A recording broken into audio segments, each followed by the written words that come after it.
Hindi siya isa sa atin, Leandro. She was just a mistake. Isang pagkakamali na kailangan nating burahin. Ang bawat salita ay parang bubog na humiwa sa hangin. Tumagos sa marangyang pinto na gawa sa nara at sumaksak ng diretso sa puso ni Isabel. Ang boses ni Doña Miranda Valesco, kahit kailan ay hindi nagkaroon ng init, pero ngayon, ito'y kasinlamig ng yelo sa pinakamadilim na gabi. Nakatayo si Isabel sa labas ng pribadong aklatan ng mga Valesco. Ang kanyang mga daliri ay mahigpit na nakahawak sa isang luma pero malinis na baunan. Ang takip nito'y nagpapawis pa dahil sa init ng lamang adobo, ang paboritong ulam ni Leandro. Isang buong hapon niya itong niluto, pinasarap sa tamang timpla ng tuyo, suka at pagmamahal. Ito sana ang munting sorpresa niya para sa lalaking nagmamay-ari ng kanyang mundo. Ngunit ngayon, ang init mula sa baunan ay tila ng uuyam sa namumuuong panlalamig sa buo niyang katawan.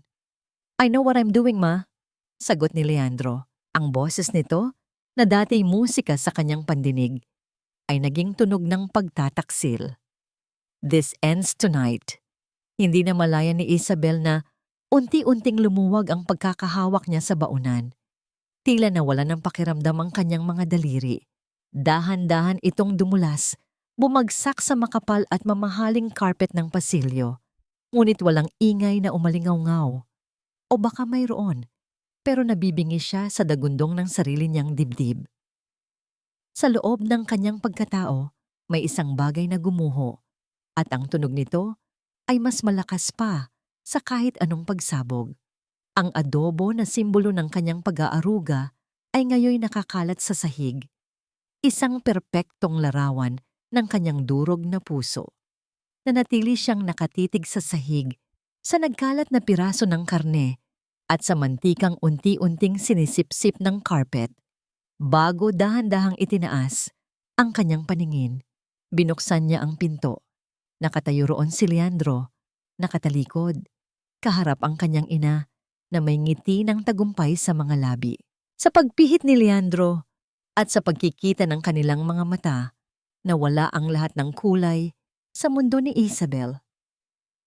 Ang lalaking minahal niya, ang lalaking pinangarap niyang makasama habang buhay, ay may mga matang ngayon ay kasing lamig ng kay Doña Miranda. Walang namutawing galit sa bibig ni Isabel, tanging isang pakiusap na puno ng naghihingalong pag-asa. "Leandro, sabihin mong hindi totoo ang mga narinig ko." Lumakad si Leandro palapit sa kanya. Ang bawat hakbang ay tila isang pagyanig sa sahig na kanyang kinatatayuan. Huminto ito sa kanyang harapan.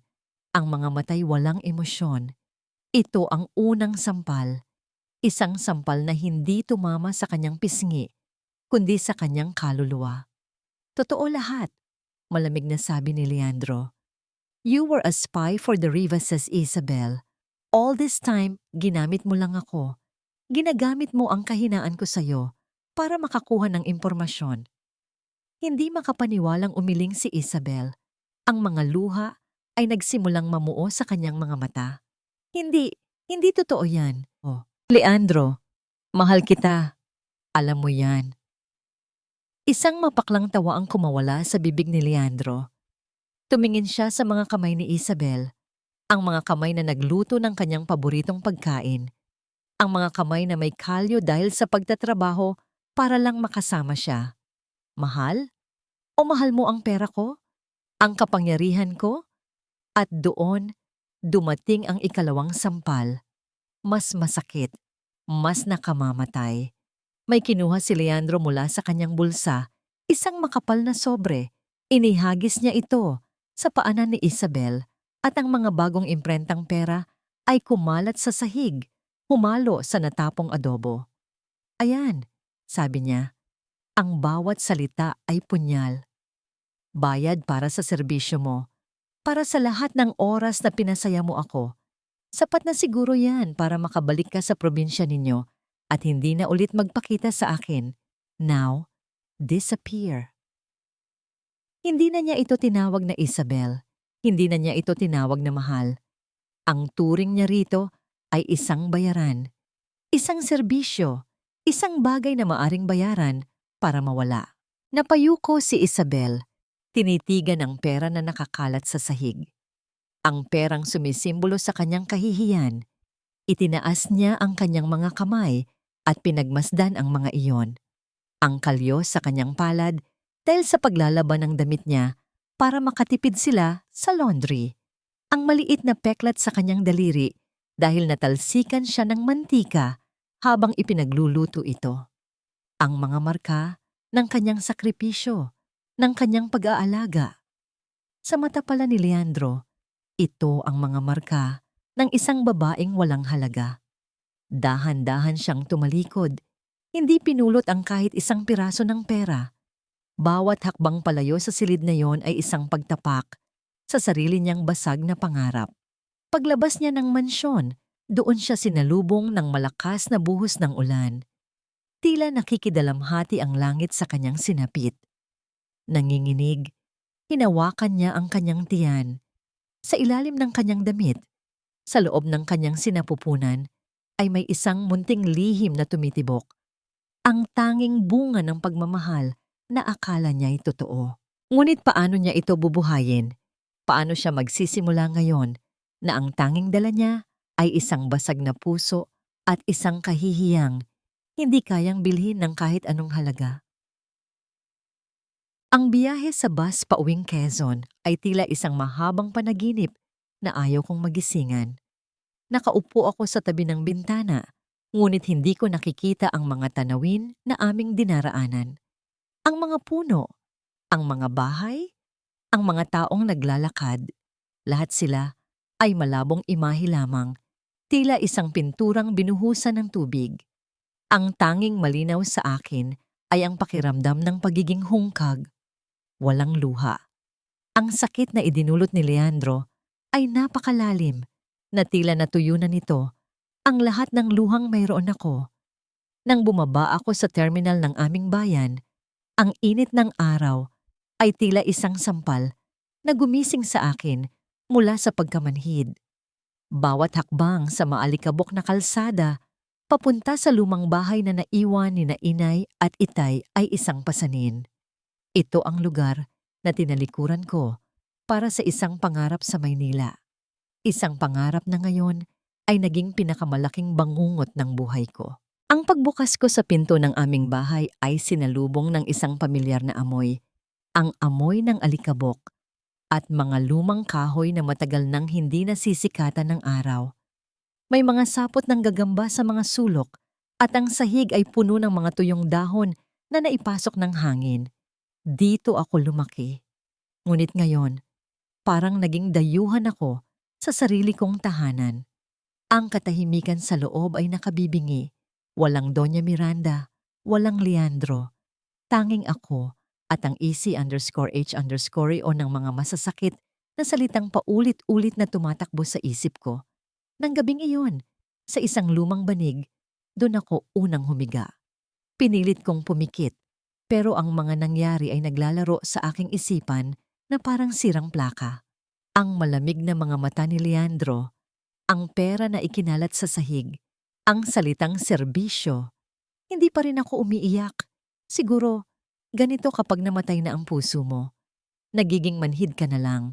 Kinabukasan, ang sinag ng araw na tumagos sa mga butas ng aming dingding ang gumising sa akin. Kasabay nito, isang boses mula sa labas ang bumasag sa katahimikan.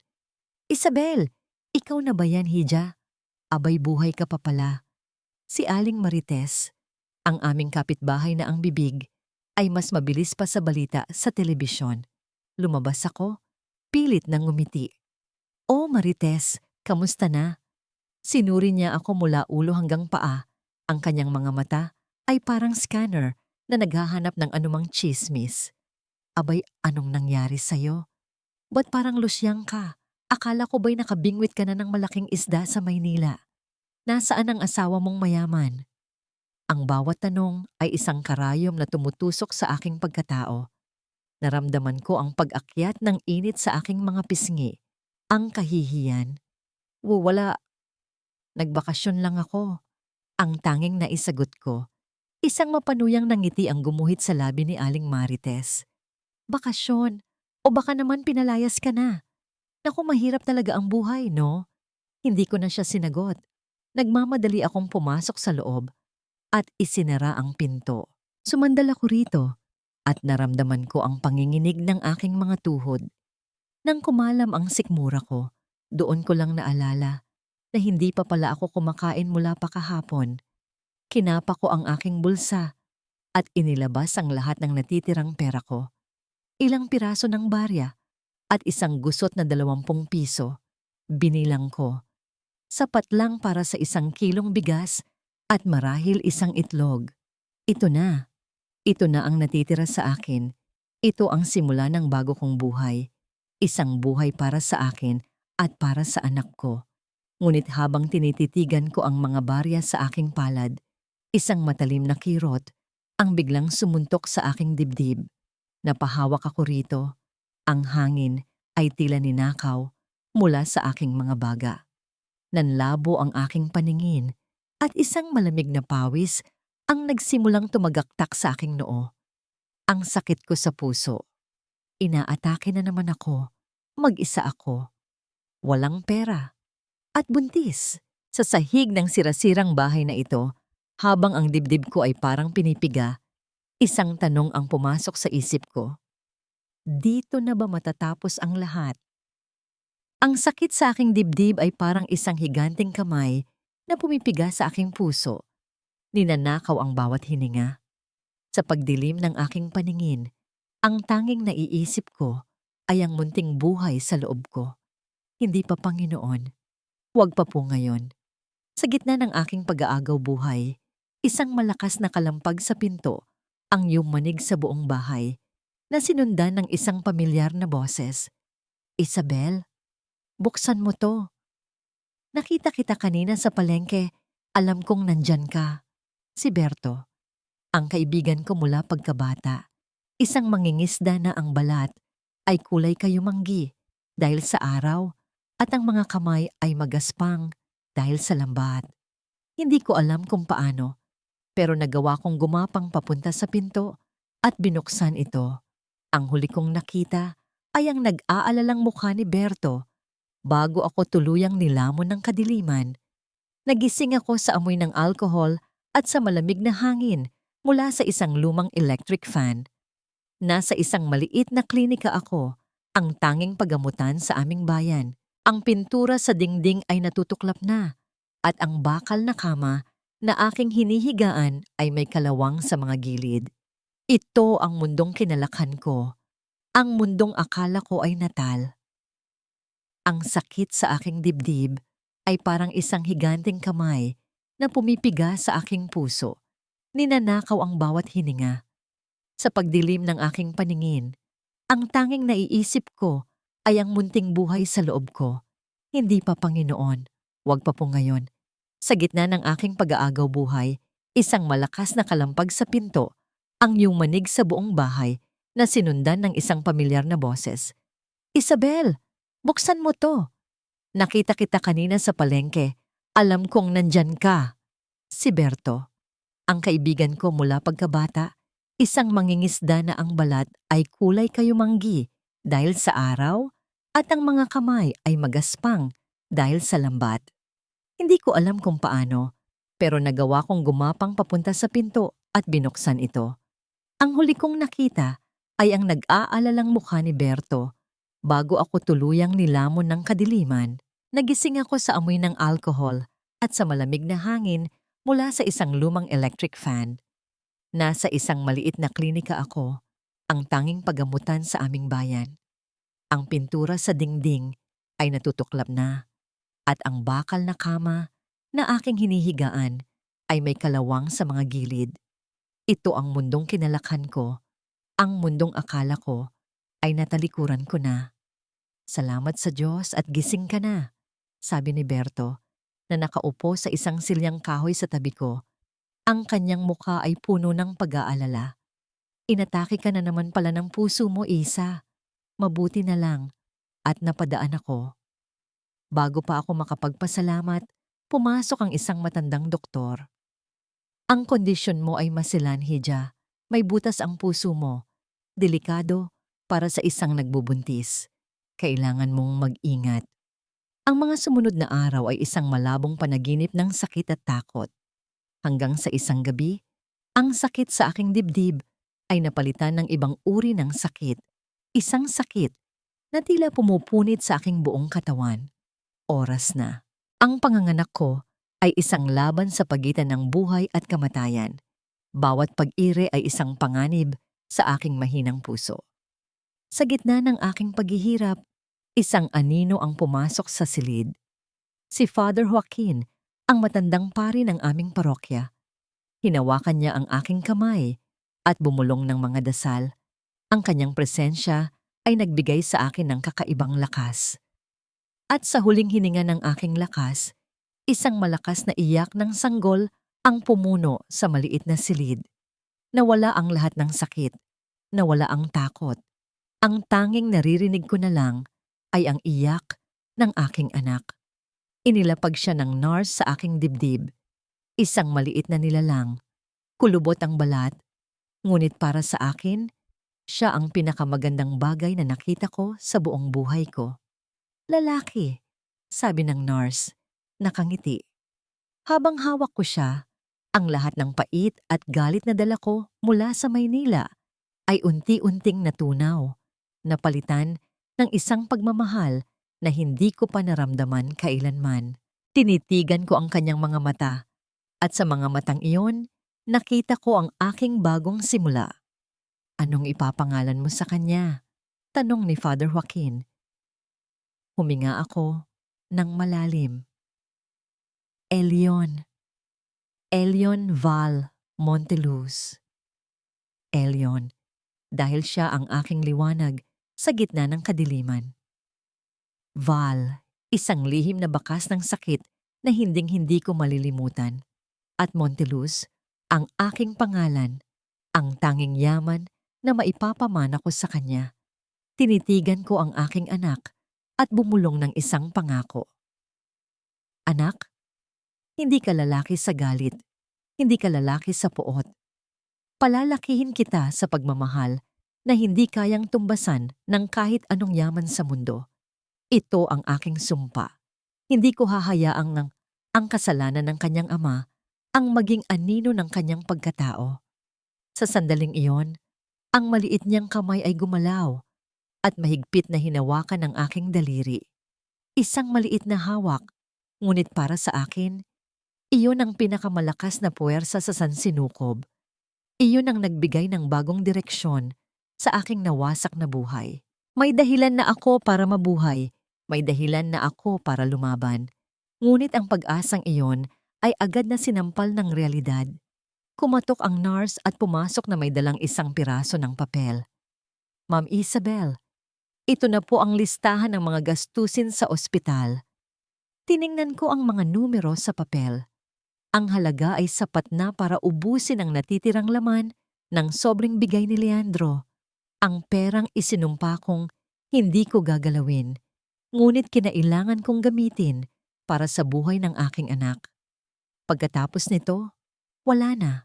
Wala nang matitira. Paano ko bubuhayin ng isang sanggol? Paano kami magsisimula sa wala?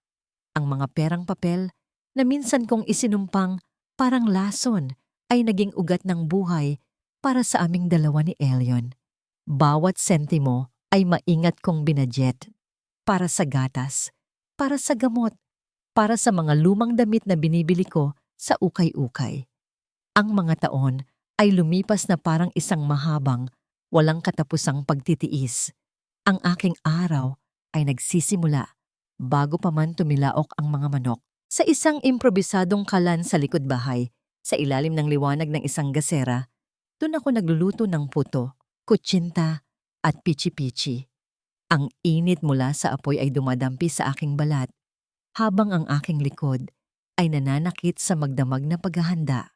Pagkatapos, lalakarin ko ang buong bayan, bit-bit ang isang malaking bilao sa aking ulo. Ang bawat hakbang ay isang panalangin na sana'y maubos ang aking paninda.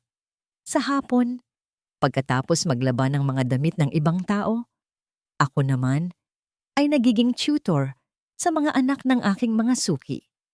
Tinuturuan ko sila ng matematika at English, mga asignaturang minsan ay naging pangarap ko ring ituro sa isang tunay na eskwelahan. Ang ironya ay parang sampal. Ang isip na sinanay para sa accounting at finance ay ginagamit ko ngayon para kumita ng barya-barya. At sa gitna ng lahat ng ito, laging nariyan si Aling Marites na parang aninong nagmamasid. Naku, Isabel, sayang ang pinag-aralan mo. Madalas niyang sabihin habang bumibili ng kutsinta. Sapat lang ang lakas para marinig ng ibang mga tsismosa. Tingnan mo ngayon, naglalako ka na lang. Iyan ang napapala ng mga babaeng padalos-dalos. Hindi ako sumasagot. Ibinibigay ko ang kanyang sukli at pilit ng ngumingiti. Dahil sa pag-uwi ko, sasalubungin ako ng isang pares ng maliliit na mga mata na puno ng pag-unawa. Si Elion, lumaki siyang isang batang tahimik. Hindi siya kailanman humingi ng laruan o ng bagong damit. Ang tanging kaligayahan niya ay ang mga lumang libro na nakukuha ko mula sa mga donasyon sa simbahan. Sa gabi, habang ako'y nagbibilang ng aming kinitang barya, sa mesa, uupo siya sa tabi ko. Ang kanyang maliliit na daliri ay tutulong sa paghihiwalay ng mga piso sa 25. Ito ang aming naging golden moment. Sa mga sandaling iyon, hindi niya kailangang magsalita. Sa kanyang mga seryosong mata, nakikita ko na naiintindihan niya ang halaga ng bawat baryang iyon. Ang bawat isa ay katumbas ng isang patak ng aking pawis. Dahil sa kanya, lahat ng pagod ay nagiging sulit. Dahil sa kanya, lahat ng masasakit na salita ay parang hangin na lang na dumadaan. Isang hapon, habang nagwawalis ako sa bakuran, isang kartero ang huminto sa aming tapat. May dala siyang isang malaking brown na sobre para raw kay Elion Valmontelus. Nanginginig ang aking mga kamay habang binubuksan ko ito. Sa loob, isang sertipiko at isang liham. Si Elion, ang anak ko. Nanalo siya sa isang pambansang paligsahan sa Agham. First place. Ang premyo ay isang buong scholarship para sa pinakamagaling na high school sa Maynila. Nabitawan ko ang walis. Ang mga luha na matagal kong itinago ay biglang bumuhos mula sa aking mga mata. Hindi dahil sa sakit, kundi dahil sa purong kaligayahan. Niyakap ko ang sulat sa aking dibdib. Nagawa natin, anak. Nagbunga ang lahat. Ang saya sa loob ko ay parang isang ibon na gustong kumawala. Ngunit kasabay ng pag-alon ng kaligayahang iyon, isang pamilyar na kirot ang biglang sumalakay sa aking dibdib. Mas matindi. Mas malupit. Napakapit ako sa isang poste. Ang hangin ay biglang nawala. Ang sulat ng tagumpay ni Elion ay nahulog mula sa aking mga kamay habang ang aking paningin ay unti-unting nagdilim. Ang puso ko, ang pusong matagal nang may lamat dahil sa pagtataksil at piniga ng kahirapan, ay bumibigay na. Habang si Isabel ay nakikipaglaban para sa bawat hininga sa isang maliit na klinika sa Quezon, sa marangyang mansyon ng mga Balesco sa Maynila, ang katahimikan ay may sariling bigat. Ang hapagkainan ay puno ng mga pagkaing hindi kayang bigkasin ng ordinaryong tao ang pangalan. Ang mga kubyertos na pilak ay kumikinang sa ilalim ng ilaw mula sa isang higanting chandelier. Ang alak sa mga kopang kristal ay kulay dugo. At ang halaga nito sa bawat bote ay sapat na para bumuhay ng isang pamilya sa loob ng isang taon. Ngunit sa kabila ng lahat ng karangyaan, ang hangin ay malamig. Nasa kabisera si Leandro Valesco, sa tabi ng kanyang asawang si Catalina Rivas Valesco. Isang perpektong larawan ng kapangyarihan at yaman. Ngunit kung tititigan ng malapitan, ang larawan ay may lamat.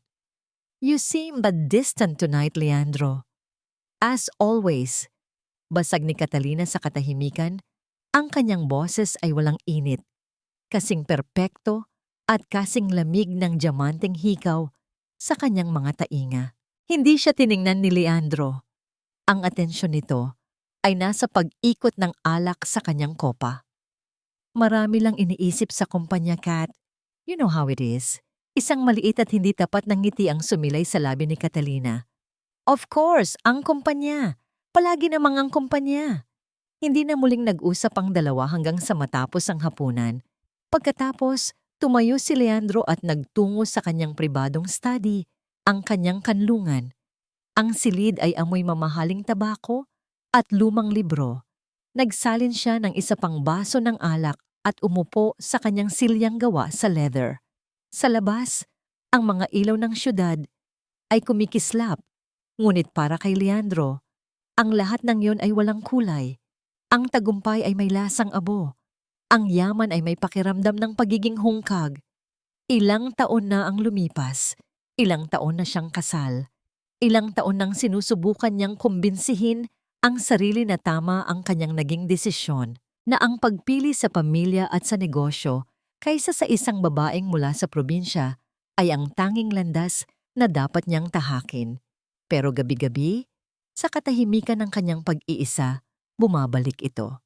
Dahan-dahan, binuksan ni Leandro ang isang maliit at nakatagong drawer sa kanyang mesa.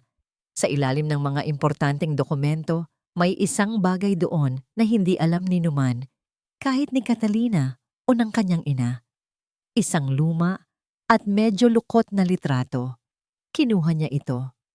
Sa litrato, nakangiti si Isabel. Ang kanyang mga mata ay kumikinang, puno ng buhay at pangarap. Kinuha nila ang litratong yon sa isang munting perya bago pa magsimula ang lahat ng gulo. Bago pa niya wasakin ang ngiting iyon, ang daliri ni Leandro na nanginginig ng bahagya ay marahang humaplos sa mukha ni Isabel sa litrato. Isang kilos na puno ng pagsisisi na hindi niya kayang aminin kahit sa sarili niya. Saan na kaya siya ngayon? Ano na kaya ang nangyari sa kanya? Buhay pa kaya siya? Pinagsisisihan ko na ba? Tanong niya sa sarili. O sadyang hinahanap ko lang ang init at katotohanan na hindi ko mahanap sa mundong ito? Hindi niya namalayan ang marahang pagbukas ng pinto. Ang mga multo ng nakaraan, Leandro, ay dapat nananatili sa libingan. Ang boses ni Doña Miranda. Nakatayo ito sa may pinto. Ang kanyang mukha ay kasing tigas ng marmol. Hindi niya kailangang makita ang litrato. Nababasa niya ang lahat sa mga mata ng kanyang anak. Dali-daling itinago ni Leandro ang litrato. Ma, I'm just relaxing. Relaxing? Tanong ni Doña Miranda. Lumalakad palapit. O inaalala ang isang pagkakamaling matagal na nating iwinasto? Huwag mong hayaang sirain ng isang walang kwentang alaala ang lahat ng pinaghirapan natin. Tandaan mo kung sino ka. Isa kang balesko. Tumayo si Leandro. Iniwasan ang mga mata ng ina. Alam ko, ma. Alam ko. Lumabas siya ng silid. Iniwan ang kanyang ina at ang bigat ng kanyang mga salita. Naiwang mag-isa si Doña Miranda sa study. Ang kanyang mga mata ay matalim na nakatutok sa drawer kung saan itinago ni Leandro ang litrato. Kinuha niya ang kanyang telepono mula sa kanyang bulsa at nag-dial ng isang numero. Nasaan ka? Sabi niya sa kabilang linya.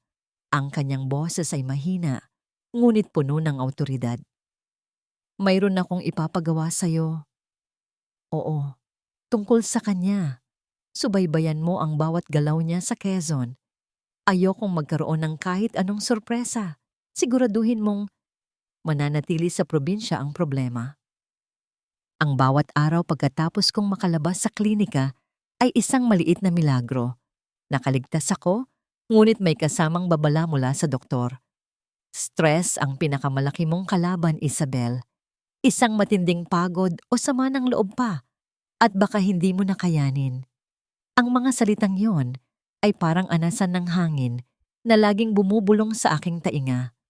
Paano ako hindi ma-stress kung ang bawat araw ay isang pakikipaglaban? Ngunit sa tuwing titingnan ko si Elion, na ngayon ay isa ng binatilyo, nawawala ang lahat ng aking takot. Ang kanyang determinasyon na makatapos ay mas malakas pa kaysa sa anumang sakit na nararamdaman ko. Pinag-usapan namin ang scholarship. Nakita ko ang kislap sa kanyang mga mata. Isang kislap na matagal ko nang hindi nakikita. Ngunit kasabay nito, nakita ko rin ang pag-aalala. Nay, huwag na lang po siguro, sabi niya isang gabi, habang nag-aayos kami ng aming hapunan na tuyo at kanin. Malaking gastos po ang pamasahe papuntang Maynila at baka lalo lang kayong mapagod. Hinawakan ko ang kanyang kamay. Anak, ang pangarap mo ay hindi gastos. Isa itong puhunan. Huwag mo akong alalahanin. Gagawan natin ng paraan. Pero sa loob-loob ko, hindi ko alam kung paano. Ang pamasahe sa eroplano at kaunting baon ay katumbas ng ilang buwang kita ko sa paglalako ng kakanin. Ang naging sagot sa aming panalangin ay dumating sa anyo ni Berto. Nang malaman niya ang aming problema, hindi siya nagdalawang isip. Huwag kang mag-alala, Isa. Sabi niya, ang kanyang mukha ay seryoso.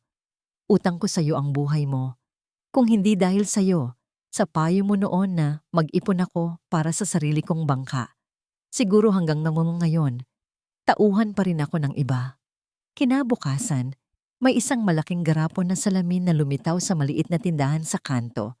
May nakasulat dito, Pangarap Fund para kay Elyon. Si Berto ang nagpasimuno. Nahihiyaman ako. Hindi ko mapigilan ang pagdaloy ng tulong. Isang matandang ginang ang naghulog ng 20 piso. Isang trooper ng tricycle ang nag-abot ng 3 pirasong barya. Bawat isa, gaano man kaliit, ay nagmula sa pusong gustong tumulong. Ang komunidad na minsay humuhusga sa akin ay ang siya ring komunidad na bumubuhay ngayon sa pangarap ng aking anak. Makalipas ang ilang linggo, nabuo namin ang sapat na halaga. Halos lumundag ang puso ko sa tuwa nang hawak na namin ang plane ticket ni Elyon. Isang pirasong papel na simbolo ng lahat ng aming paghihirap at ng kabutihan ng mga taong nakapaligid sa amin. Gabi bago ang kanyang flight, hindi ako makatulog. Pinagmasdan ko lang si Elyon habang mahimbing siyang natutulog. Ang kanyang muka ay payapa. Bukas, isang bagong yugto ng buhay niya ang magsisimula. Ngunit ang kapayapaang yon ay biglang binasag.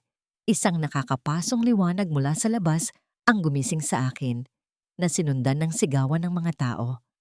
Ang amoy ng nasusunog na kahoy at pintura ay biglang pumasok sa aming bahay. Mabilis kong ginising si Elyon at hinila siya palabas. Ang aming mga mata ay sinalubong ng isang tanawing nakakapangilabot. Sa dalampasigan, ilang metro lang mula sa aming bahay, ang maliit na bangkang pangisda ni Berto. Ang nag-iisang kabuhayan niya ay nilalamon ng naglalagablab na apoy. Ang apoy ay sumasayaw sa dilim ng gabi. Tila isang demonyong tumatawa sa aming lahat. Wala nang nagawa ang mga timba-timbang tubig ng mga kapitbahay.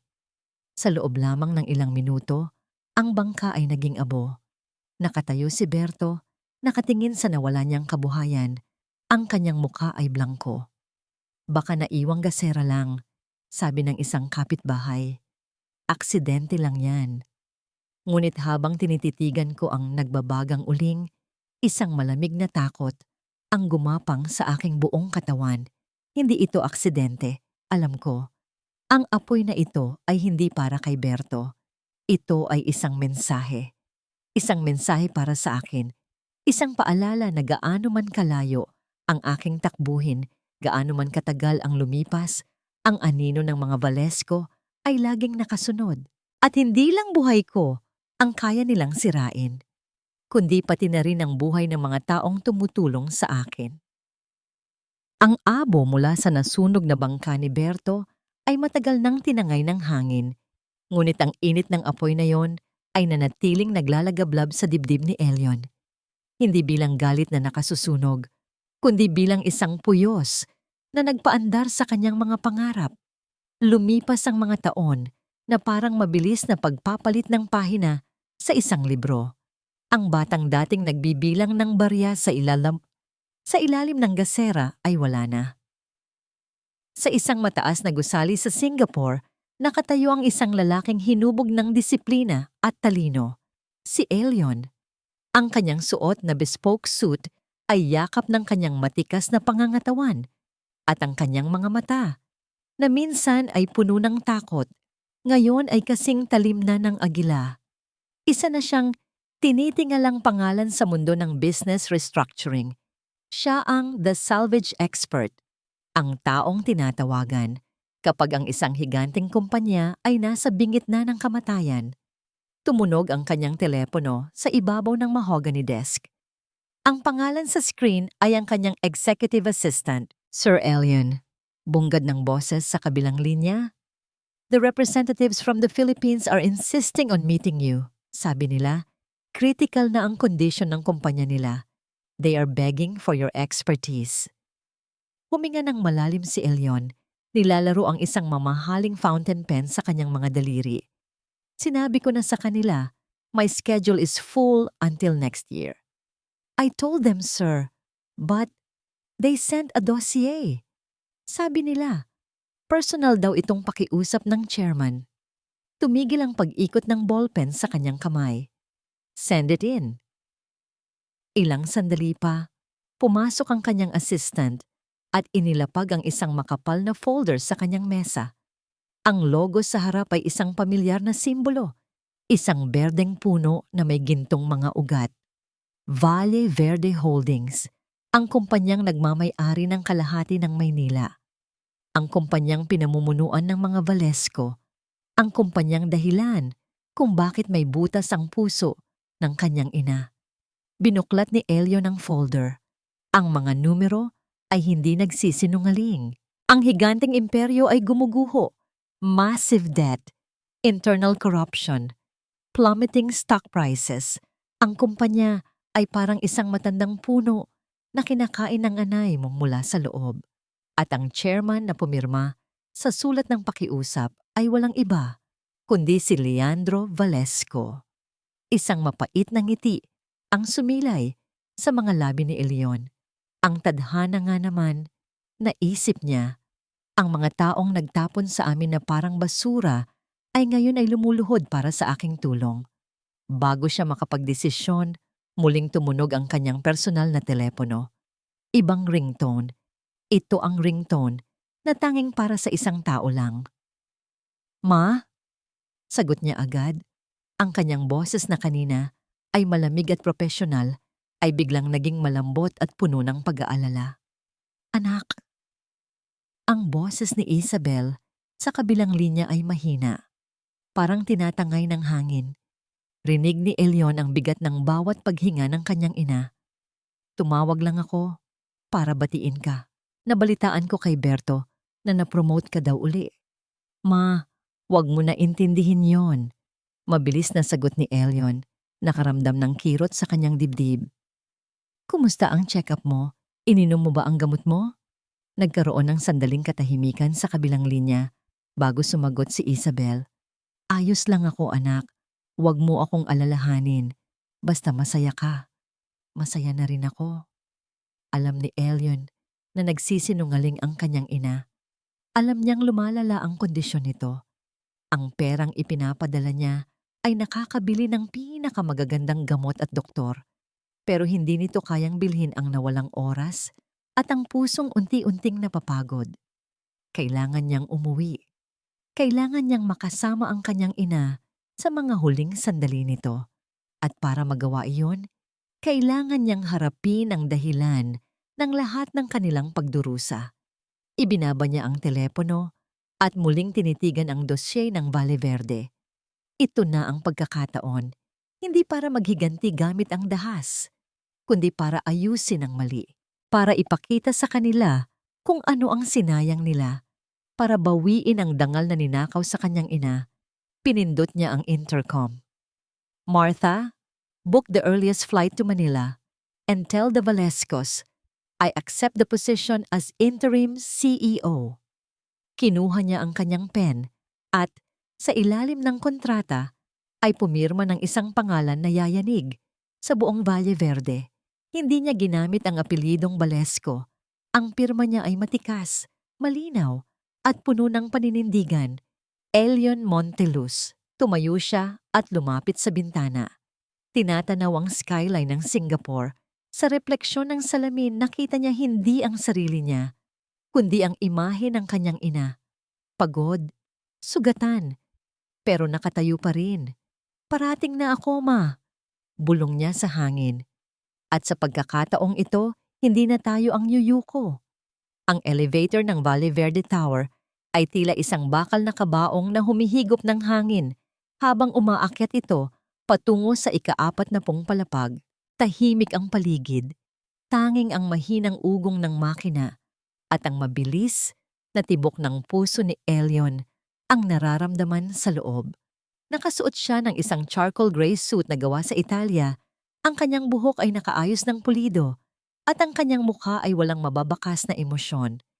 Ngunit sa ilalim ng mamahaling tela, ang balat niya ay tila kinukuryente. Ito na. Ito ang gusaling ipinagkait sa kanyang ina. At ngayon, siya ang nagmamay-ari ng bawat hakbang na gagawin niya rito. Bumukas ang pinto ng elevator at sinalubong siya ng malamig na hangin ng opisina.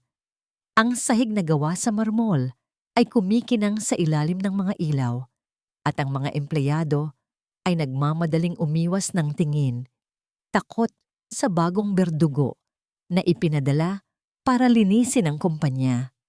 Dumiretso si Elion sa boardroom. Ang malalaking pinto ng mahogany ay binuksan ng isang sekretarya at sa sandaling iyon, tumigil ang mundo.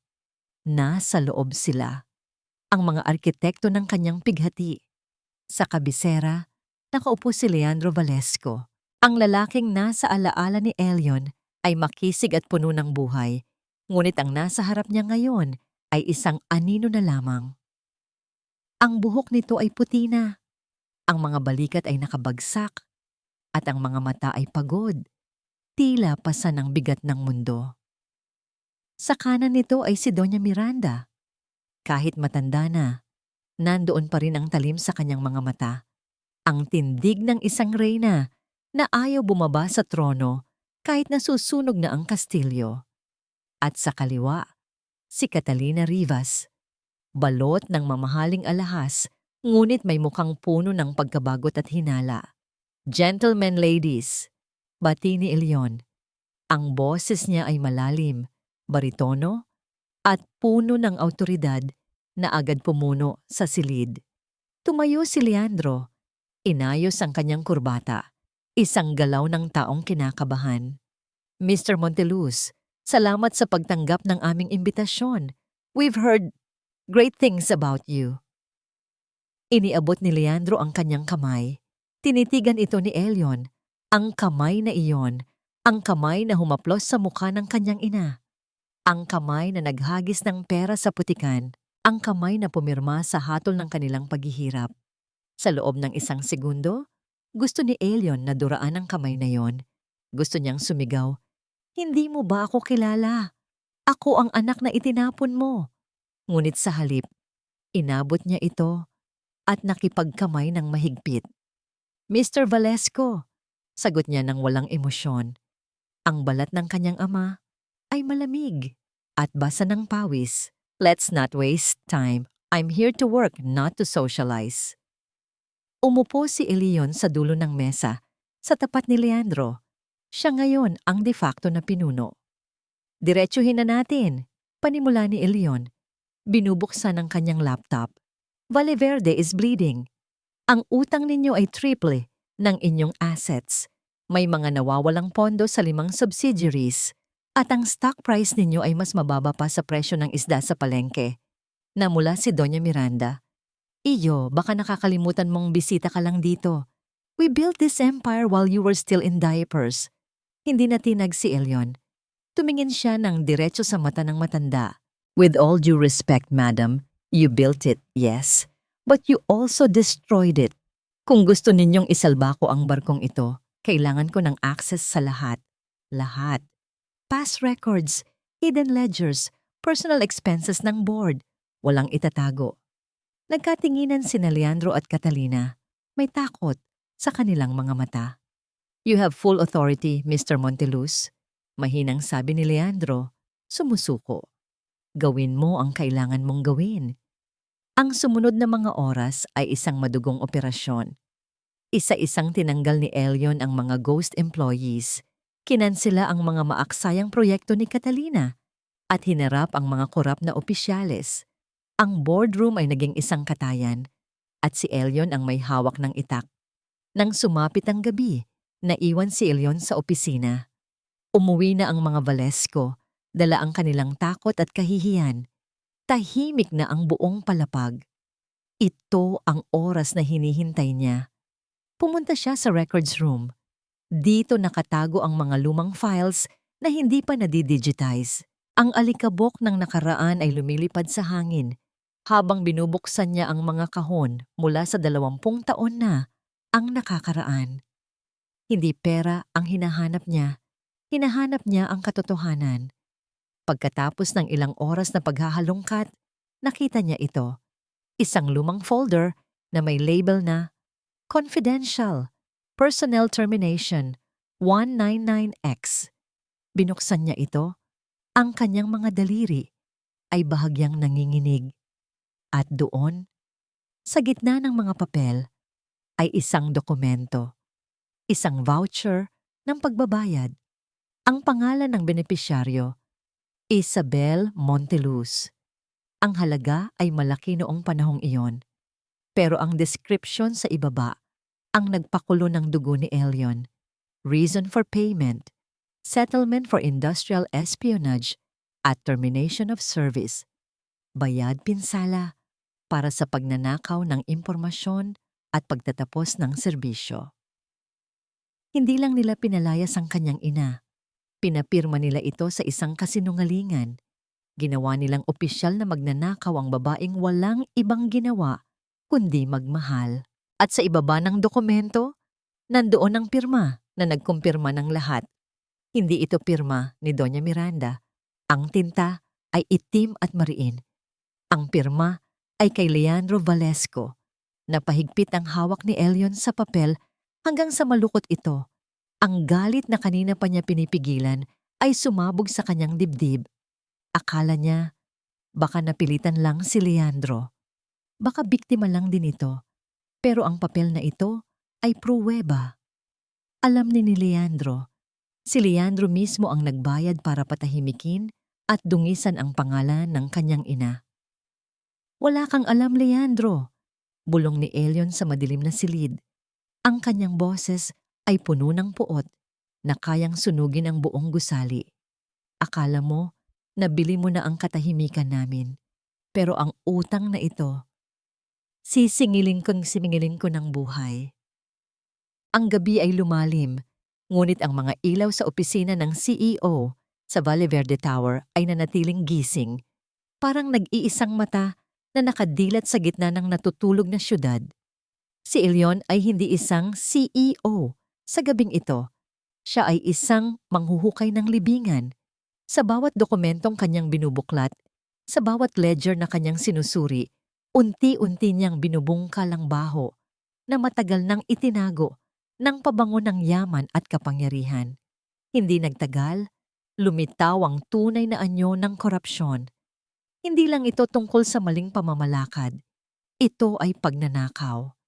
Natuklasan ni Elyon ang serye ng wire transfers papunta sa mga offshore accounts sa Cayman Islands. Ang mga pangalan sa account ay mga shell companies, pero ang digital trail ay tumuturo sa iisang tao, Catalina Rivas Valesco. Habang nalulugi ang kumpanya, habang tinatanggalan ng trabaho ang mga empleyado, si Catalina ay nagpapakasasa sa bilyon-bilyong piso na ninakaw niya mula sa sarili niyang asawa. Isa siyang linta na sumisipsip sa dugo ng Valle Verde habang nakangiti sa tabi ni Leandro. At si Doña Miranda? Mas masahol pa. Natagpuan ni Elyon ang mga internal memos na naguutos na harangin ang mga benepisyo ng mga retiradong empleyado para ilipat ang pondo sa kanyang mga proyektong pangkawanggawa. Mga proyekto na sa katunayan ay mga front lamang para sa kanyang mga personal na luho at sugal. Napahilamos si Elyon. Ang pamilyang ito ay bulok hanggang sa kaibuturan. Wala silang sinasanto.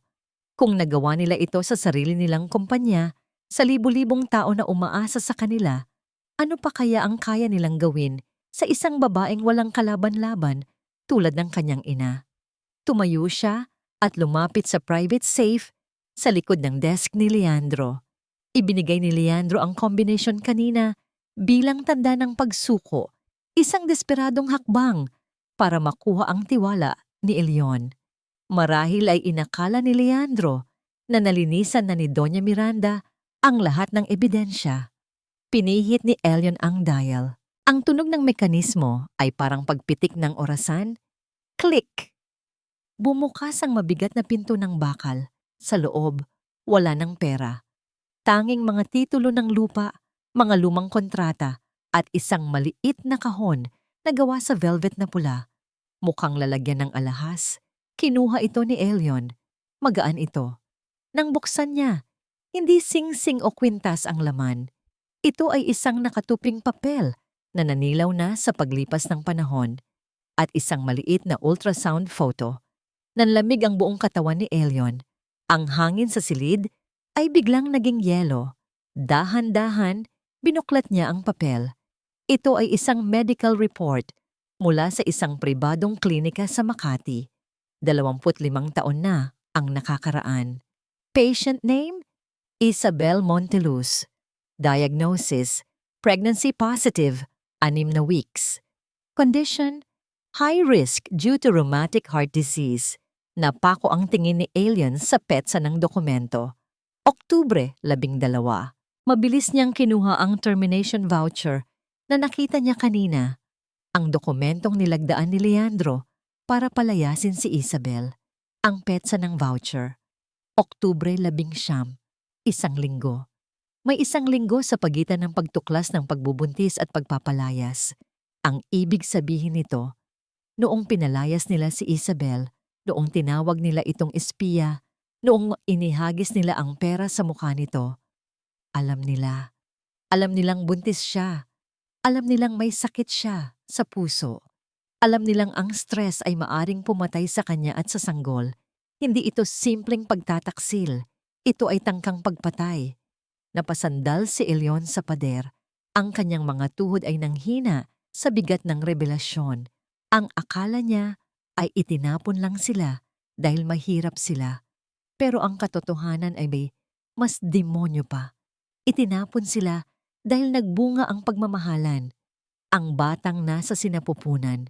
Siya, si Elion, ang dahilan kung bakit kinailangan silang iligpit. Siya ay itinuring na isang banta. Isang mantsa na kailangang burahin bago pa man siya isilang. At itinago ni Doña Miranda ang ebidensyang ito sa loob ng safe, isang trophy, isang paalala ng kanyang tagumpay sa pagpuksa sa kahihiyan ng pamilya. Ang luha na tumulo sa mata ni Elion ay hindi luha ng lungkot. Ito ay luha ng purong puot. Ang imahe ng kanyang ina, nahihirapang huminga, naglalako ng kakanin, tinitipid ang sarili para sa gamot, ay nag-flash sa kanyang isipan. Ang babaeng iyon, na minahal siya ng buong puso, ay muntik nang mamatay dahil sa kasakiman ng mga taong ito. Hinawakan niya ng mahigpit ang medical record at ang ultrasound photo. Ito ang huling pako sa kabaong ng mga Balesko. Kinuha niya ang kanyang telepono. Tinawagan niya si Berto. Berto, ang boses ni Elion ay nanginginig, hindi sa takot, kundi sa pigil na galit. Ihanda mo ang lahat ng papeles ni nanay, ang birth certificate ko, ang mga resibo ng ospital noong ipinanganak ako, lahat. Bakit, Elion? Anong nangyari? Tanong ni Berto sa kabilang linya. Tumingin si Elion sa refleksyon niya sa salamin ng bintana. Ang nakikita niya ay hindi na ang business consultant. Ang nakikita niya ay ang anak na handang maningil. Dahil bukas, sagot ni Elion, ang bawat salita ay may bigat ng hatol ng kamatayan. Ililibing ko ang pamilyang ito gamit ang sarili nilang mga lihim. Ang umaga ay dumating na may dalang bigat na tila papatay sa sinumang mahina ang loob. Sa loob ng kanyang pansamantalang opisina, ibinaba ni Elion ang telepono matapos ang isang maikling pakikipag-usap kay Berto. Ang kumpirmasyon ay nakuha na niya. Ang petsa ng kanyang kapanganakan, ang petsa ng paglabas ni Isabel sa ospital, at ang petsa ng pagpapalayas, lahat ay magkakaugnay sa isang malagim na sayaw ng tadhana. Handa na siya. Kinuha niya ang medical record at ang termination voucher. Hindi niya dinala ang laptop o ang mga dokumento ng audit. Sa pagkakataong ito, hindi siya papasok bilang isang CEO. Papasok siya bilang isang anak. Naglakad siya patungo sa opisina ni Leandro. Ang bawat hakbang ng kanyang sapatos sa makintab na sahig ay tila ang pagbilang ng oras bago sumabog ang isang bomba. Walang kumatok, walang pasabi. Padabog na bumukas ang pinto ng opisina ni Leandro. Ang matanda ay nagulat. Ang kanyang kamay ay napahinto sa pagpirma ng mga tseke. Nang makita niya si Elion, isang pilit na ngiti ang sumilay sa kanyang mga labi, bagamat halata ang pagod sa kanyang mga mata. "Mr. Monteluz," bati ni Leandro, "may problema ba sa mga report? We are doing everything you asked." Hindi sumagot si Elion. Naglakad siya palapit sa mesa. Ang kanyang mga mata ay nakapako kay Leandro. Wala siyang nakikitang ama sa kanyang harapan. Ang nakikita niya ay isang kriminal na nagtago sa likod ng mamahaling suit. Inilapag ni Elion ang mga dokumento sa mesa nang may puwersa na nagpayanig sa mga pluma at kwaderno, bagaman na natili siyang tahimik. Ang tunog ng papel na humampas sa kahoy ay umalingaw-ngaw sa buong silid, parang hudyat ng isang paglilitis. Napatingin si Leandro sa mga papel. Sa una, kunot-noo lang siya, nagtataka. Ngunit nang mabasa niya ang pangalang nakasulat sa medical record, Isabel Monteluz, at makita ang petsa, unti-unting nawala ang dugo sa kanyang muka. Naging kasing puti ito ng papel na kanyang hawak. Ang kanyang mga kamay ay nagsimulang manginig at ang hawak niyang pluma ay dumulas at nahulog sa sahig. "Saan? Saan mo nakuha ito?" Ang boses ni Leandro ay halos pabulong na lang, garalgal at puno ng takot. "Hindi mahalaga kung saan," sagot ni Elion. Ang boses niya ay malamig. Walang bahid ng awa. "Ang mahalaga ay ang pirma mo. Oktubre 19, 1 linggo matapos makumpirma na buntis siya. 1 linggo matapos sabihin ng doktor na ang stress ay maaaring pumatay sa kanya." Umikot si Elion sa mesa at lumapit sa mukha ni Leandro. Alam niyong dalawa ng nanay mo. Hindi niyo lang siya pinalayas, Leandro. Sentensya ng kamatayan ang ibinigay niyo sa kanya." Umiling si Leandro. Ang mga mata ay puno ng luhang nagbabadya. Hindi ko alam na delikado. Sinabi ni Mama. Sinabi niya na kailangan lang natin siyang ilayo para sa kumpanya. Akala mo? Putol ni Elion. Ang galit ay sumabog sa kanyang dibdib. Wala kang karapatang magdahilan. Pumirma ka. Hinayaan mong tapakan siya. At ang batang dinadala niya? Ang sarili mong dugo. Naisip mo ba kung anong nangyari sa kanya? Napayuko si Leandro, hindi makatingin kay Elion. Ang bigat ng konsensya na 20 taon niyang tinakbuhan ay bumagsak sa kanya ng sabay-sabay. "Sino ka ba talaga?" tanong ni Leandro, nakatingin sa sahig. Ang boses ay basag. Bakit? Bakit personal ito sa'yo?" Huminga ng malalim si Elion. Ito na ang sandali. Ang sandaling pinangarap ng batang Elion na umiiyak sa dilim habang hinihilot ang likod ng kanyang inang pagod. "Tingnan mo ako," utos ni Elion. Dahan-dahang nag-angat ng tingin si Leandro. Tinitigan niya si Elion, ang matangos na ilong, ang hugis ng panga, at ang mga matang puno ng apoy. At sa unang pagkakataon, nakita niya ito.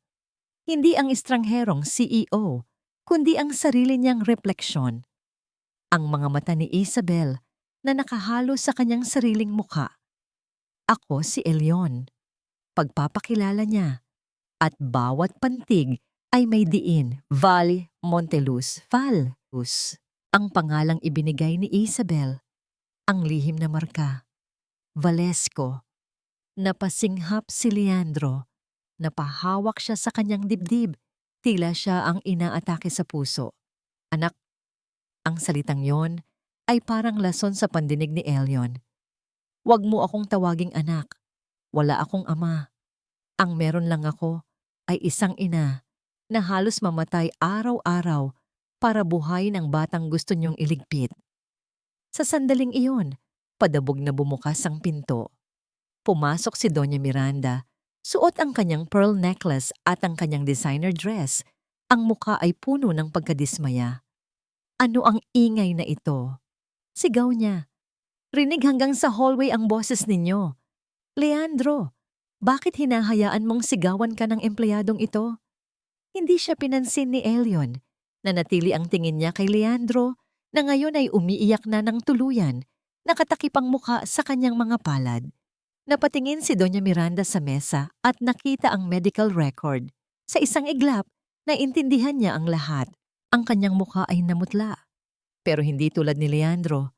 Ang reaksyon niya ay hindi pagsisisi, kundi galit. Ikaw, duro niya kay Elion. Ikaw ang bastardo ng babaeng yon? Kaya pala pamilyar ka. Tumingin siya kay Leandro nang may pandidiri. Tumigil ka nga sa pag-iyak dyan, Leandro. Wala tayong ginawang masama. Ginawa natin ang kailangan para sa pamilyang ito. Ginawa niyo ang kailangan para sa demonyo niyong mga sarili. Sagot ni Elion, humaharap kay Doña Miranda. Wala na siyang galang na natitira para sa matandang ito. At ngayon, tapos na ang paghahari-harian ninyo. Wala kang ebidensya para pabagsakin kami.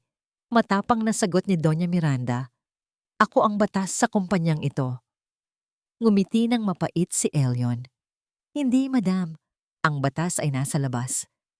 Kasabay ng kanyang pagsasalita, narinig nila ang tunog na kinatatakutan ng lahat ng mayayamang kriminal. Hindi ito ang tunog ng wangwang na maingay, kundi ang mabibigat na yabag ng maraming tao sa pasilyo. Ang tunog ng awtoridad. Bumukas ang pinto at pumasok ang isang squad ng NBI agents kasama ang mga pulis. Miranda Valesco, Leandro Valesco at Catalina Rivas, deklara ng opisyal, hawak ang warrant of arrest. Inaaresto kayo para sa kasong qualified theft, falsification of public documents, at tax evasion. Nanlaki ang mga mata ni Doña Miranda. Hindi niyo ako pwedeng hulihin. Alam niyo ba kung sino ako? Tatawagan ko ang presidente. Tatawagan ko ang... Posasan sila. Utos ng opisyal. Habang nilalagyan ng posas si Doña Miranda na nagwawala at sumisigaw, at si Catalina na hinihila mula sa kabilang opisina na umiiyak, na natiling nakaupo si Leandro. Hindi siya nanlaban nang lapitan siya ng pulis. Nakatingin lang siya kay Elion. Ang kanyang mga mata ay humihingi ng tawad na hindi kayang ibigay ng mga salita. Lumapit si Elion sa kanya habang pinupusasan ang kanyang ama. Ito ang kabayaran, Leandro. Bulong ni Elion. Hindi pera, kundi ang makita ninyong gumuho ang imperyong ipinalit ninyo sa amin. Habang hinihila sila palabas ng opisina, naiwan si Elion na nakatayo sa gitna ng silid. Ang Valle Verde ay kanya na. Ang mga kaaway niya ay bagsak na. Pero bakit? Bakit walang saya sa kanyang puso? Bakit ang tanging nararamdaman niya ay ang bigat ng isang hustisya na huli na para gamutin ang sugat ng kahapon? Sumabog ang balita na parang isang bulkan. Ang mukha ni Doña Miranda Valesco na laging nakataas ang noo at puno ng pagmamalaki ay ngayon nasa bawat telebisyon at dyaryo sa buong bansa. Ang video ng kanyang pag-aresto kung saan siya ay nagwawala at sumisigaw habang pilit na isinasakay sa patrol car ay naging simbolo ng pagbagsak ng isang dinastiya. Ang Valle Verde, ang imperyong itinayo sa dugo at pawis ng iba, ay gumuho sa loob lamang ng isang araw. Ngunit hindi lahat ay nahuli agad. Si Catalina Rivas, sa kanyang desperasyon, ay sinubukang tumakas. Habang nagkakagulo sa opisina, tumakbo siya pauwi sa kanilang mansyon. Sa kanyang kwarto, parang baliw niyang nilimas ang kanyang mga alahas, mga diamante, ginto, at perlas, at isinilid sa isang Louis Vuitton na bag. Wala siyang pakialam kay Leandro, wala siyang pakialam sa kumpanya. Ang tanging mahalaga ay ang kanyang sarili at ang kanyang yaman. Nagmamadali siyang nagtungo sa airport. Suot ang malaking sunglasses at scarf para magtago. Ngunit ang batas ay may mahabang kamay. Sa immigration pa lang, hinarang na siya. Ang imahe niya na hinihila ng mga otoridad habang nagpupumiglas at sumisigaw na, "Hindi niyo ba ako kilala?" ay naging huling kabanata ng kanyang kasakiman. Sa kabilang banda, si Elion ay nakatayo sa lobby ng NBI, pinapanood ang pagbagsak ng kanyang mga kaaway. Ito ang sandaling pinaghandaan niya ng buong buhay niya. Ang makita silang magbayad, ang maramdaman ang tamis ng hustisya. Pero bakit ang pait pa rin? Biglang tumunog ang kanyang telepono. Ang pangalan ni Berto ay lumabas sa screen. Sa sandaling iyon, ang ingay ng tagumpay ay napalitan ng isang nakabibinging katahimikan sa kanyang puso. Elion, ang boses ni Berto ay garalgal, pasag.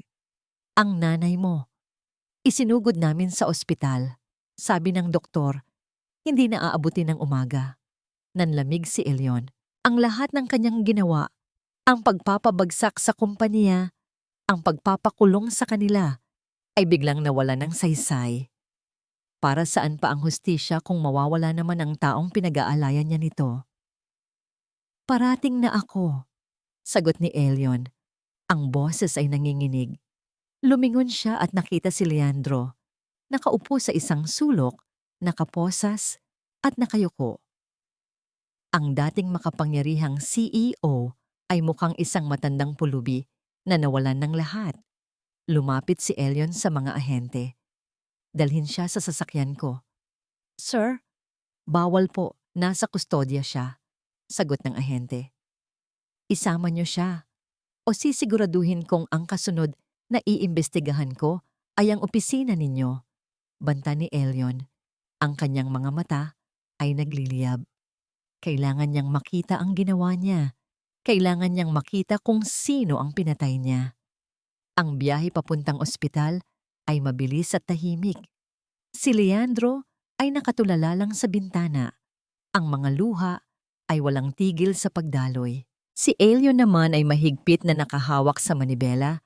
Ang kanyang isip ay nagdarasal sa Diyos na sana'y huwag munang bawiin ang kanyang ina. Pagdating nila sa ospital, ang amoy ng antiseptic at gamot ay sumalubong sa kanila. Tumakbo si Elion papunta sa ICU, kasunod ang mga pulis. Nahila-hila si Leandro. Doon, sa isang puting kama, nakahiga si Isabel. Napakapayat na niya. Ang kanyang balat ay maputla, halos kasing kulay ng kumot. Maraming tubo ang nakakabit sa kanyang katawan, at ang tunog ng heart monitor ay mabagal at mahina. Tawag ni Elion. Lumapit at lumuhod sa tabi ng kama. Hinawakan niya ang kamay ng ina. Malamig ito. Dahan-dahang iminulat ni Isabel ang kanyang mga mata. Pagod na ang mga ito. Pero nang makita niya si Elion, sumilay ang isang mahina, ngunit matamis ng ngiti. "Anak," bulong niya. "Nandito ka na." "Nandito na ako, ma. Tapos na. Nanalo na tayo. Nakuha na natin ang hustisya," sabi ni Elion. Pero ang luha ay tumutulo sa kanyang mga pisngi. "Gagaling ka na. Dadaling kita sa magagandang lugar. Magpapahinga na tayo." Umiling ng marahan si Isabel. "Anak, pagod na ako. Ang hustisya. Hindi yan ang kailangan ko. Ang kailangan ko ay makita kang masaya. Huwag mong hayaang kainin ng galit ang puso mo." Napatingin si Isabel sa likuran ni Elion. Nakita niya si Leandro, nakatayo sa may pinto, nakaposas, ang muka ay puno ng sakit at pagsisisi. "Leandro?" Tawag niya ng mahina. Lumapit si Leandro, halos madapa sa kanyang pagmamadali. Lumuhod siya sa kabilang gilid ng kama. Ang kanyang ulo ay nakayuko sa kamay ni Isabel. "Isabel, patawarin mo ako," hagulgol ni Leandro. Ang balikat ng lalaki ay umaalog sa iyak. Patawarin mo ako sa lahat, sa karuwagan ko, sa pag-iwan ko sa'yo. Patawarin mo ako. Tinitigan siya ni Isabel. Walang galit sa kanyang mukha, tanging awa. Sa wakas, nakita niya ang lalaking minahal niya noon. Hindi ang CEO, hindi ang Valesco, kundi si Leandro na nawala sa landas. Hirap na hirap man, inangat ni Isabel ang kanyang kamay at damya ng pisngi ni Leandro. Wala na yon, Leandro, bulong niya. Pinapatawad na kita, hindi para sa'yo, kundi para sa sarili ko, para makaalis ako ng walang dala. Bumaling siya kay Elion, hinawakan niya ang mukha ng anak. Elion, ang liwanag ko, sabi niya, ang boses ay papawala na. Huwag kang magiging tulad nila, maging mabuti ka, magmahal ka, iyon lang ang yaman na dadalhin natin sa langit. Mahuwag, huwag mo akong iwan. Pagsusuma mo ni Elion, niyayayakap ang ina. Mahal na mahal ko kayo. Pumikit si Isabel. Ang kanyang dibdib ay huminto sa pagtaas-baba. Ang kamay na humahawak kay Elion ay dahan-dahang dumulas at bumagsak sa kama. At pagkatapos, ang tunog na kinatatakutan ng lahat ay pumuno sa silid. Isang mahaba, matinis, at walang hanggang tunog mula sa makina. Ang linyang guhit sa monitor ay naging diretso. Nalunod ang silid sa yak ni Elion at sa hagulgol ni Leandro. Wala na ang babaeng nagsakripisyo ng lahat. Wala na si Isabel. Ang tanging naiwan ay ang bigat ng katahimikan at ang leksyon ng pagpapatawad na huli na para maisabuhay ng mga naiwan. Ang katahimikan sa loob ng kwartong iyon ay mas mabigat pa kaysa sa anumang sigawan. Wala na ang tunog ng makina. Wala na ang hirap sa paghinga. Ang natira na lamang ay ang malamig na katotohanan na ang ilaw ng tahanan ay tuluyan ng namatay. Iniuwi namin si Inay sa Quezon. Iyon ang kanyang huling habilin, ang makabalik sa dagat, sa lugar kung saan nagsimula ang lahat at kung saan din ito magtatapos. Ang burol ay hindi ginanap sa isang mamahaling punerarya. Itinayo namin ang kanyang huling himlayan sa maliit naming bahay. Ang amoy ng kalachuchi at sampagita ay humalo sa alat ng hangin mula sa dagat. Ito ay simple, payak, ngunit puno ng dangal. Dumating ang mga kapitbahay, ang mga taong minsang naging saksi sa aming paghihirap. Dati, ang mga matang nakatingin sa amin ay puno ng panghuhusga. Ngayon, puno na ito ng respeto at lungkot. Nakita ko si Aling Marites sa may pintuan. Wala na ang matalas niyang dila, wala na ang mapanuyang mamunang ngiti. Dahan-dahan siyang lumapit sa kabaong, may bitbit na isang basket ng mainit na pandesal at kape. Hindi siya makatingin sa akin ng diretso. Elion, ang boses niya ay mahina, halos hindi marinig. Nakikiramay ako, pasensya ka na, sa lahat. Tinanggap ko ang kanyang alay. Sa harap ng kamatayan, nawawalan ng saysay ang mga lumang tampuhan. Tumangulang ako at nakita ko ang pagtulo ng luha sa kanyang pisngi bago siya mabilis na umalis, hiyang-hiya sa kanyang sarili. Sa isang sulok, nakaupo si Leandro. Pinayagan siyang dumalo ng mga otoridad kay hihil sa humanitarian reasons, ngunit may mga pulis pa ring nakabantay sa labas. Hindi siya nakasuot. Nakasuot lang siya ng simpleng puting polo at mukha siyang matanda na pasan ang daigdig. Hindi siya ang CEO ng Valle Verde. Siya lang ay isang lalaking nawalan ng babaeng minahal niya dahil sa sarili niyang kaduwagan. Lumapit sa akin si Berto, ang matalik na kaibigan ni Inay, ang taong tumayong ama-amahan ko. May inabot siyang isang lumang kahon ng sapatos. Luma na ito at punit-punit ang mga gilid. Pinabibigay ng nanay mo, sabi ni Berto. Ang kanyang mga mata ay mapula sa kakaiyak. Sabi niya, ibibigay ko daw to sa'yo kapag wala na siya. Binuksan ko ang kahon. Sa loob, wala ni isang pirasong alahas o pera. Ang laman nito ay ang aking kasaysayan. Ang unang medalya ko sa kindergarten na gawa sa plastic, ang mga ribbon ng karangalan nung elementarya, ang sertipiko ng scholarship ko, kahit ang mga drawing ko nung bata pa ako na puro stick figures ng ako at si nanay. Napaluha ako. Sa mga panahong wala kaming makain, sa mga panahong naglalako siya ng kakanin sa init ng araw, sa mga panahong pwede niyang ibenta ang mga ito sa junk shop para magkapera kahit piso. Itinago niya ang lahat. Ang mga basurang ito para sa iba ay ang kanyang tunay na kayamanan. Ako ang kanyang kayamanan. Naramdaman ko ang pagtabi ni Leandro. Nakatingin din siya sa laman ng kahon. Wala akong naitago kahit isa sa mga gamit mo. Basag na sabi ni Leandro. Ang dami kong pera, ang dami kong ari-arian. Pero wala akong kahit anong alaala na katulad nito. Ang yaman-yaman niya, Elion, at ako. Ako ang tunay na mahirap. Isinara ko ang kahon at niyakap ito ng mahigpit. Huli na para sa pagsisisi, Leandro. Alam ko, sagot niya. Tumingin siya sa kabaong ni Inay, sa mapayapang mukha nito sa likod ng salamin. Hindi ako humihingi ng kapatawaran mo, Elion. Hindi ko yon deserve. Ang hinihingi ko lang. Huwag mong hayaang kainin ka ng galit, tulad ng ginawa ng nanay ko sa akin. Huwag kang maging balesko. Tumingin ako sa kanya. Sa unang pagkakataon, hindi ko nakita ang halimaw na pumatay sa aking ina. Nakita ko lang ang isang wasak na tao. Hindi ko kukunin ang Valle Verde, deklara ko. Ibebenta ko ang lahat ng shares. Ipapasara ko ang mga korap na departamento at aalis ako. Gulat na napatingin si Leandro. Saan ka pupunta? Sa lugar kung saan ako makakahinga.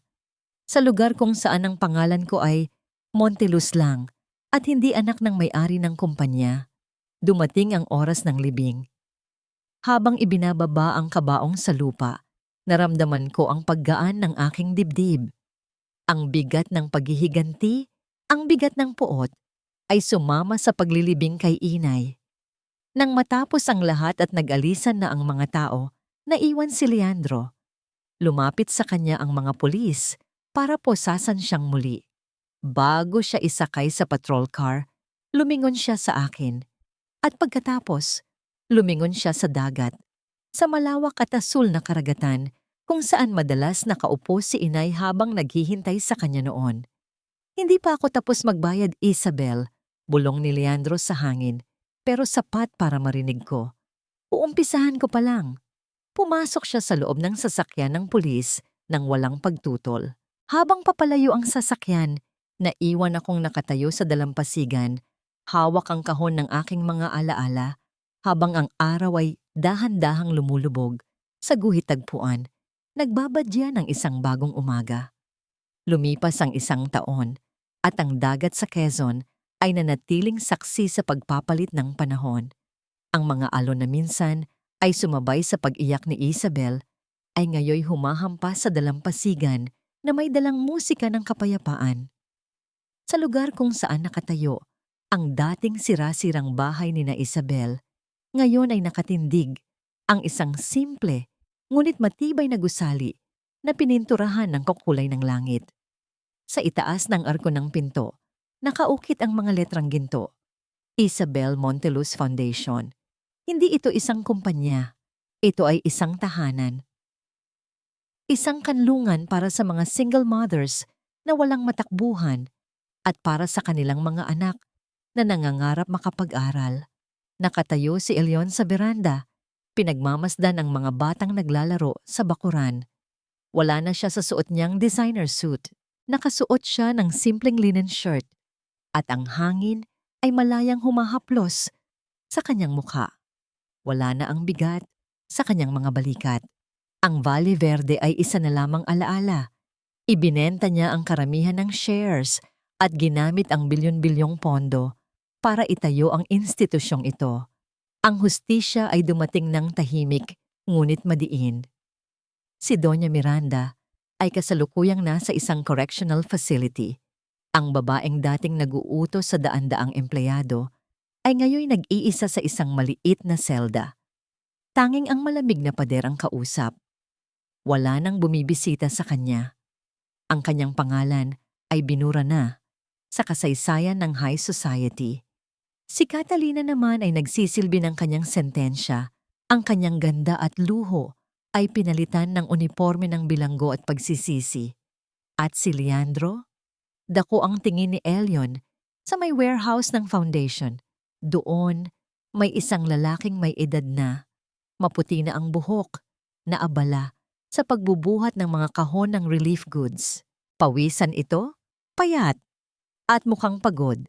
Ngunit may kakaibang liwanag sa kanyang mga mata na hindi nakita ni Elion nung nasa tuktok pa ito ng mundo. Hindi siya kilala ng mga tao doon bilang Don Leandro Valesco.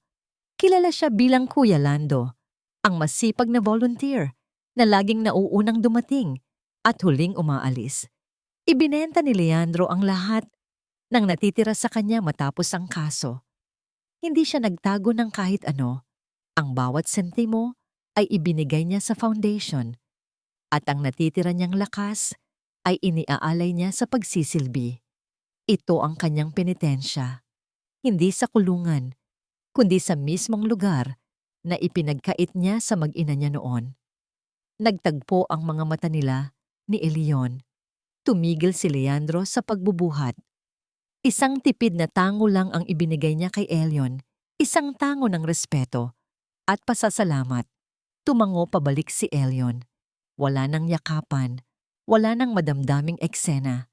Sapat na ang katahimikan sa pagitan nila. Ang pagpapatawad ay hindi laging nangangahulugan ng pagbabalik sa dati.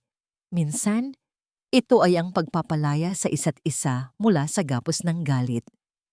Sir Elion, napatingin si Elion sa baba. Isang batang lalaki, siguro ay 7 taong gulang, ang humihila sa laylayan ng kanyang damit. May hawak itong isang libro, ang librong science, na paborito rin ni Elion noong bata siya. Po?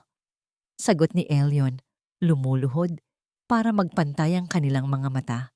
Salamat po sa libro, sabi ng bata, sabay kuha sa kamay ni Elion at nagmano. Ang dampi ng noo ng bata sa kanyang kamay ay nagbigay ng kiliti sa puso ni Elion. Sabi po ng nanay ko, dahil daw po sa inyo, makakapag-aral na ako. Ngumiti si Elion. Sa mukha ng batang ito, nakita niya ang sarili niya noon. At sa di kalayuan, nakita niya ang ina ng bata na nakangiti sa kanila, puno ng pag-asa. Doon niya naramdaman ang presensya ni Isabel. Wala na ang sakit ng kahapon. Ang naiwan na lang ay ang pagmamahal na itinuro sa kanya ng kanyang ina. Hindi dahil sa akin, sagot ni Elion sa bata, habang hinahaplos ang buhok nito. Dahil yan, sa isang anghel na nagturo sa atin na ang tunay na yaman ay wala sa bulsa, kundi nasa puso. Tumayo si Elion at tumingin sa dagat. Ang araw ay palubog na. Kinukulayan ng ginto at lila ang kalangitan. Ang Elion, ang liwanag, ay hindi nanggaling sa araw. Nanggaling ito sa dilim ng gabi na tiniis ng kanyang ina para lang magliwanag ang kinabukasan ng iba. Huminga siya ng malalim, nilalasap ang alat at tamis ng hangin. Tapos na ang bagyo, payapa na ang dagat, at sa wakas, payapa na rin ang puso ng anak na si Elion Val Moontelus. At sa paglubog ng araw sa Quezon, natagpuan din ng puso ang kanyang kapahingahan. Bitbit ang pangakong ang bawat wakas ay simula ng isang bagong pag-asa. Kaibigan, maraming salamat sa pagsama sa akin sa mahaba at madamdaming paglalakbay na ito. Mula sa unang luhang pumatak dahil sa pagtataksil hanggang sa huling napangiti ng paghilom, damang-dama ko ang inyong presensya. Aaminin ko sa inyo, mabigat ang bawat salitang aking isinulat, lalo na sa mga tagpo ng pagpanaw ni Isabel. May mga sandaling kailangan ko ring huminto dahil nanlalabo ang aking paningin sa luha. Ang kwentong ito ay hindi lamang katang-isip. Ito ay piraso ng realidad ng marami sa atin. Ito ay alay ko sa bawat ina na tahimik na nagtitiis, sa bawat pusong winasak, ngunit piniling magmahal muli, at sa bawat anak na nagsikap bumangon mula sa abo ng kahirapan. Nais kong ipaalala na ang pagpapatawad, tulad ng ginawa ni Isabel, ay hindi tanda ng kahinaan. Ito ang pinakamataas na uri ng tapang. Ang pilat ay hindi tanda ng kapangitan, kundi patunay na naghilom na ang sugat at tayo ay nakaligtas. Pero bago tayo maghiwalay, may isang tanong na gusto kong iwan sa inyo na sana ay sagutin ninyo ng buong katapatan sa comment section. Kung kayo ang nasa katayuan ni Jezabel, kaya nyo bang ibigay ang kapatawaran sa taong sumira sa inyong buhay kapalit ng inyong kapayapaan? O naniniwala kayo na may mga kasalanang hindi dapat pinapatawad? Sabihin nyo sa akin ang inyong kwento at saloobin. Binabasa ko ang bawat isa sa inyo. Kung naantig ang inyong puso ng kwentong ito, huwag sanang kalimutang i-like at i-share ang video na ito para mas marami pa tayong mapagbigyan ng inspirasyon. Huwag ding kalimutang mag-subscribe para sa mas marami pang kwento ng buhay at pag-ibig. Hanggang sa muli, ito ang inyong tagapagkwento na nagpapaalalang kahit gaano kadilim ang gabi, laging may umagang darating.